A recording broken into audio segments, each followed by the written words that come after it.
Welcome to the video. Coach Chris here. If you have not seen the video on Track to Run On, how to make the money that you're looking to make, accomplish your income goal, go watch that video before you watch this one. It'll make more sense when you watch this one. I'm assuming you've watched that video, so now we're going to talk about how you take your income goal that you have, that we've done the Track to Run on, and we are using the tracker here to help keep you on track on a daily basis, to keep you on track to your goal, and also to measure your performance so you can make small adjustments to the big ones. So this is something a lot of people resist, but this is the difference between a true professional. A true professional knows their numbers. They know what their performance is in their business. An amateur resists this, wings it, and they get wing it results. They have one good month followed by 5 bad ones because they never take a look at their own performance and make the adjustments. So I want to urge you to take a look at this. This is something that a lot of people fight in coaching or in business because of their ego. In my opinion, it's because of their ego. It's a form of arrogance. It's only the successful people do that. Keep track of their numbers, right? Like, I don't have to do that. Only the successful people do that. Look, whatever you measure improves, okay? And if you treat your business like a true profession, you're going to want to know, where is my money coming from? What are my results? What is working? What is not working, right?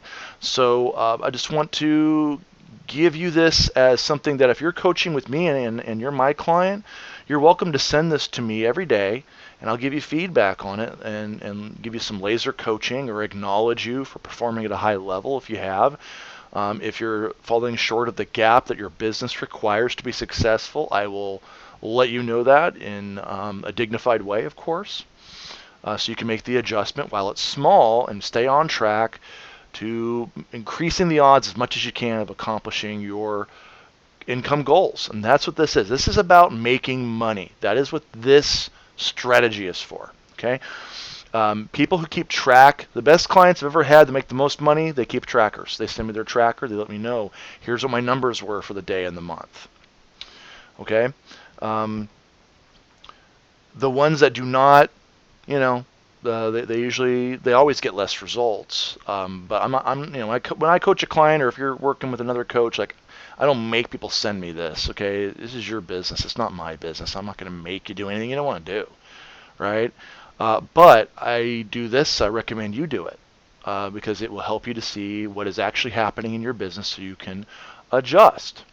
If your gas gauge is low, it's giving you feedback that you might want to fill it up before it runs out of gas. This really isn't any different. This is kind of measuring what your performance is. What do you got? When do you need to make? What adjustments do you need to make in order to keep going? Right? So anyway, I believe this will give you at least a 25% raise if you're in a business and you haven't been tracking. And if you haven't, then you want to start. Okay? Whatever you measure improves.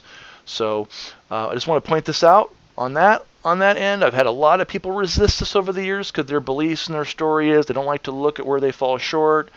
They think if they don't send this to me, like, I'm not going to know that they're not performing at the level required to be successful. And I want you to know that I absolutely will know if you don't send it to me that you didn't do what you said you're going to do, because if you did what you said you were going to do, you'd send me your tracker so that I would acknowledge you. You're going to want to tell me, or your coach, if you're working with another coach, you're going to want to tell your coach when you're succeeding. Okay, I've never had a client that I can remember where they're like, hey, I'm making all this money, I'm getting all these clients, and they don't like to tell me about it. Like, they love telling me about it. I love to hear it. Like, that's what I'm here for. I want you getting sales and getting clients and growing a business. That's the darn point here, right? Anyway, so I want to give you a little bit of a background of what this is about, okay? So the purpose of a tracker is to track the 5 to 7 activities in your business that directly lead to income. This is about getting paid, baby. Right? Show me the money. So I have 8. This is a generic tracker, right? This is generic. This is just a basic one. Okay, you're going to customize it to yourself. And if you're not great at Excel, congratulations, neither am I. I just know enough to make a tracker work. If you know a better way to do it, then by all means, use it. I totally get that this is not the prettiest or the most, probably the best way to do it. from a technology standpoint, and I'm certainly open to improving that, but this gets the job done, so rock and roll. Anyway, this is about tracking the 5 to 7 activities in your business that directly lead to income. Okay, that's what we're doing here. What moves the needle? And your tracker will help you control your focus. It will help you to see where your breakdowns are happening so you don't go a long time before correcting them and mess up your entire month or quarter. So that's what happens to a lot of people when they don't track. When they don't track, is they get to the end of the month, end of the quarter, they go, oh my gosh, I didn't hit my goal, right? Well, why not measure it and make those adjustments that, well, they're small, right? So you don't get any major losing streaks, right? You make the adjustment when it's small, so much easier. So you cannot change that which you do not acknowledge. What is going on in your business is priceless information I cannot give you. I cannot tell you what is happening in your business. My coaching, or any coach you're working with, their coaching on your business is only as good as the information that you give them. You give them better information, you're going to get better coaching. So you can't change what you do not acknowledge. So find out what's going wrong, and then you can make that adjustment. This is your responsibility as a business owner. All right, no one can do it for you. So just shining a light on that. I would embrace it. To me, it's a warm security blanket. It's giving me feedback that I'm doing the right things. I'm performing at a high level. I'm earning my success. I'm qualifying. Success requires payment up front, as you may have heard me say. So at the top of the columns, you'll put down what you want to track. So if you notice, I've got on here a couple of things. I've got 8 things on here. These are just general things a person may want to track that directly lead to getting paid. Planning your day on paper. If you don't know what that is, I have a video on how to get an extra hour of production out of every day. Watch that video. It will explain the process on how to plan your day. I believe that is critical. So you're going to plan your day on paper. That's one category.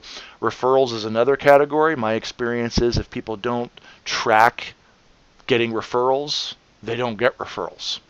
If they don't have it in their system to ask for referrals, they don't get referrals. Some people will challenge me on that, and that's fine if you want to challenge me on that. But bottom line is, if you're not present to it, in my experience, you won't get it. And you really want referrals to be a major part of your business. So we're going to say referrals here, right? Column D is leads generated. That's going to be, okay, what people raising their hand and saying, I want to find out more about that. So this is someone who wants more information on whatever it is you're selling, your product, service, whatever it is, right? So when you generate a referral, that's going to be a lead, and that will go under leads generated.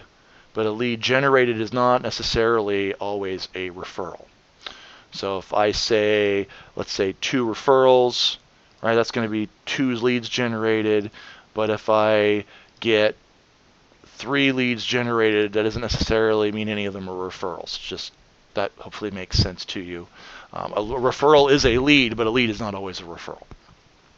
So anyway, that's a quick clarification there. I have dials here. This is really contacts or whatever lead generation system you're going to do. Dials is an easy one because, frankly, most anyone in a business where you're solving problems for the free market, you are going to be contacting warm breathing human beings with real problems, and you are going to be conducting business over the phone, likely, especially if you're an international business like mine is, you are going to be communicating with people other than face-to-face.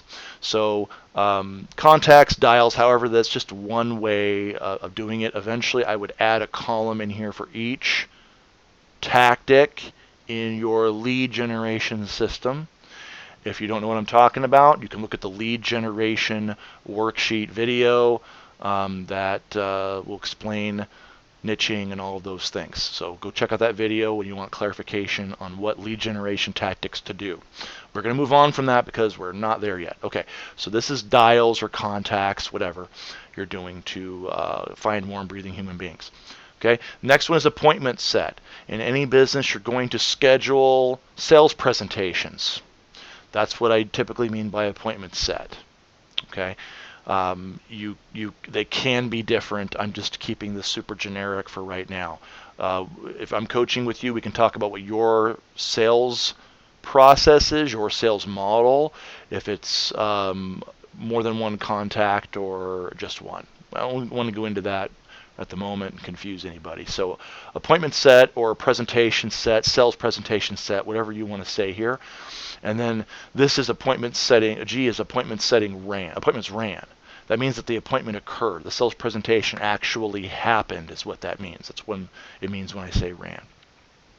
Next is follow-up calls. Especially if you're doing a product, you will likely have to do follow-up calls commonly at times with some people to help them make buying decisions. So you will do a certain amount of follow-up, and you want to have that in your tracking to help make sure you are following up on that. I believe in doing that, particularly for product sales, not so much for service sales, but that's another conversation. So follow-up calls, if that's part of what you're doing. And I would track my sales. I would not track revenue at the very beginning, because in the very beginning, if you don't have a lot of revenue can be discouraging. You're having to put zeros in places sometimes. So I would just track sales. Okay, so that's the 8 that I'm picking here. But again, you're going to put each tactic that you put. I'm going to track each tactic because I eventually want to know.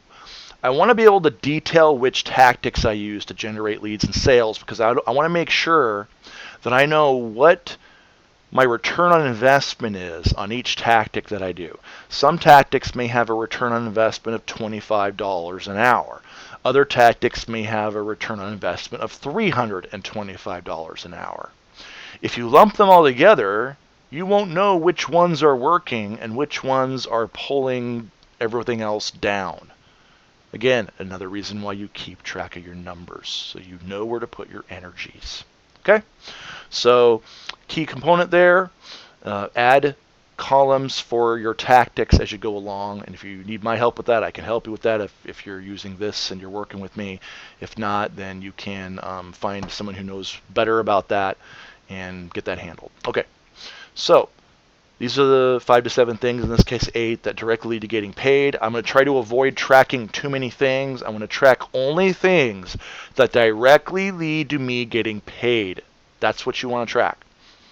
Okay, so let's go over here and explain what this does. So column A is going to do tabs. You see lines 1 through 31. That's for the days of the month, which is probably relatively self-explanatory. Okay, so the rest of the columns and rows here you're going to do for each day. So like this would be this row would be for the 9th, right? Row 12 would be for the 9th of the month, for example. And what I'm going to do is I'm going to notate, oh, hey, it's the 14th. That's whatever your schedule is, holiday, maybe. So you're not actually going to do something that day, maybe, or weekend. I do that so I know what days I'm taking off. So you may want to consider doing that on yours. Just a thought. This tells you how many business days. That way you can figure out how many business days you're going to work. That is going to add up in each of these rows. Be sure you don't put yes in here or no in here. This is a spreadsheet. It only knows numbers. So it will add up whatever you do between row 4 and row 34. And it will total it under totals here. In this case, planning your day on paper, a person would do that each day. My recommendation would be you would do that every day, even if it's not a business day, but that's up to you. So let's say the goal is 26 times, right under row 36. 26 times a month I plan on planning my day, and I end up doing 24. Then the next row here will give me the difference. I was too short of the goal, according to this illustration. And then the percentage of the goal would be the spreadsheet doing the math and instantly letting me know what percentage of the goal I was at. And obviously you do it with each column. And then if you send it to me or your coach, we can quickly review and we can see, oh, it's the 10th of the month. And Mary is at 30% of her planning her day on paper goal, or 30% of her sales goal. And I know you're on track, approximately, right? If it's the 25th and you're at 20%, then you got to make some serious adjustments, right, in order to hit your target for that month. If it's the 15th, we should be at 50% on pretty much everything from an activity perspective. And what's nice about a tracker is it measures your activity. You have total control over your activity. You don't necessarily have control over setting an appointment or delivering an appointment, you have a lot of influence over it. You don't have 100% control over it, but most of the things you're going to measure in your lead generation tactics, you will have total control over. You have total control over how many dials you make. You have total control over how many messages you send out. You have total control over how many webinars you might do, etc., etc. Okay, Facebook messages, whatever it is you're doing, which we'll cover in the other video. Okay, cool. So this adds that together and lets you know what your performance is, so you can make slight adjustments instead of having to make massive adjustments, and so that you can create the income that you want to create. And again, I'm asking you not to resist this, okay? I had a client one time, I very, very specifically remember this. I think I want to point this out. As I said before, what you measure will improve. This is an accelerator in your business. It will increase the results of whatever you track.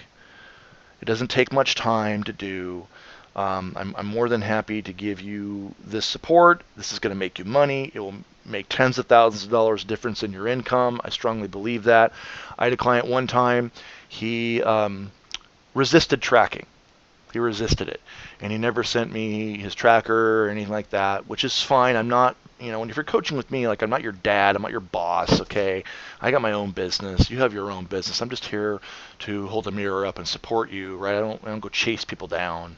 You know what I mean? Like this is your business. This is your coaching business, or your, sales business, your network marketing business, whatever you do, your real estate, whatever it is. That's your business. I'm not, here to force you to do anything. That's not how I operate, okay? I love people in such a way where they feel free. You are free to be a professional or an amateur, up to you, okay? If you want to talk to your family and look them in the eye and explain why you didn't make the income that you wanted to make, that's between you and them.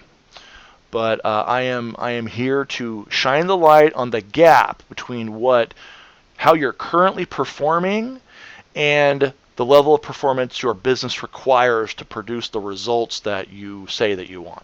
That's my job. So I will point that out if I see it. So anyway, this client didn't communicate with me for a period of time. They were about 4 months into their business, and they were really frustrated. They said, Chris, I'm not getting the results that I want. I don't know what's going on. I said, well, let me ask you a question. They said, what? I said, how many sales presentations have you delivered in the last 30 days? How many sales presentations have you scheduled? How many leads have you generated? How many people have you spoken to? And they're like, oh, I don't know. I said, okay, why don't you go back on your calendar and review it and let me know, put it on the tracker and let me know. So what ended up happening was this person, they sent me a tracker, and they were at 4 months in, they were about 20% of their income goal. They were at like 20-ish percent, it was 25 of their appointment setting goal, around 20% of the appointments ran goal. Everything was really low. And I said, the problem here is not that you have been in business for 4 months and you haven't gotten the results you wanted, 4 months of work. I said, the problem is you've done 1 month of work in 4 months. And that's because they weren't keeping track on the tracker. So they were repeating the same mistakes over and over and over again. And a lot of people do that. They keep repeating the same mistakes over and over again. And they just can't figure out, why am I not succeeding? Well, likely it's because you keep repeating the same mistakes over and over again, because you either have a story around it or a belief around it. And I promise you, if you're a business owner or a salesperson or a coach or whoever, and you're looking at this and you run a business that makes you thousands of dollars a month or higher, and you're feeling resistance to keeping track of your numbers, you have a negative belief that's limiting your income. And we got to transform that. Your coach or myself, we got to transform that. Okay? You're not going to make it very far if you don't embrace, hey, I'm a business owner. I get paid what I'm worth. I'm here to show up. And honestly, if you think about it, like, if you're going to, why would you want to show up and do a business and not take actions that lead to money? Why would you want to do that? Wouldn't you rather take that time that you're blowing being unproductive, surfing the internet, watching cat videos on YouTube or whatever it is you're doing, right? And spending it at the beach or hanging out with friends or family or doing something that you actually enjoy, right? Like if you're going to spend time wasting it, spend time wasting it doing something you really like, right? If you're going to be in business, be a professional and be in business and be committed to the results in the time that you are investing in it. Focus on what you can control. You can control what you say, what you think, and what you do. This is about behavior adjustments. This is about performing like a professional. That's what this is about. So I just want to shine the light on that, because it's really not going to impact me personally or your coach personally one way or the other, but it is going to impact you. So I urge you to become a professional. And I'll tell you a quick story. Like, I had to learn this through my original mentor. My original mentor, I did this, I worked for him. My point is, you're not working for me. So you don't have to send me a tracker because you're not my employee, right? But I worked for my original mentor. I was not an employee, but I had a work for him type of relationship. So this is how I got good at doing a tracker. This is how I learned it. Was I had to send him my numbers, my production, my activities every day. And if I didn't send him my activities, I got an email saying, "Hey Chris, where are your numbers?" If I didn't send them then, I got a phone call. "Chris, where are your numbers?" Right? So I got really good at not wanting to disappoint my mentor. I got really good at knowing that I was being looked at. I was going to be reviewed, which is a blessing. I mean, it really was a blessing. I've got emails still to this day of my original mentor telling me where I was falling short. Why would I hold on to those? Because they were the kick in the tush that I needed to wake up and recognize I had to perform at a higher level, at the level that my business required that I operate at. Okay? So I want you to know like that story, so you kind of get like I had to do that, and it made a difference for me. If it was late in the morning or something, a lot of people aren't productive until the afternoon, I've learned for some reason. If it's later in the morning, I knew that my mentor was going to see my activities, and it helped pull me to a higher level of performance because I didn't want to look bad to my mentor. So if I had been fearful or not in a powerful state, which we've got some strategies around helping you to correct those things, it pulled me into taking more action because I didn't want to look bad to my mentor. So I'm not saying that that's what this is, or you're going to look bad to me or anything like that. I'm not attached to what you do. That was a little bit of a different relationship because I was working for him, okay?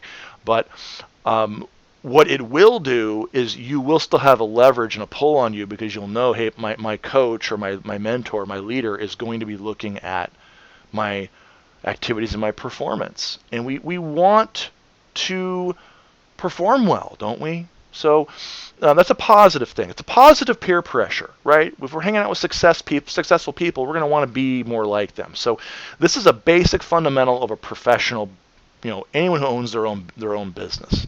So I urge you to embrace this. This will make you money.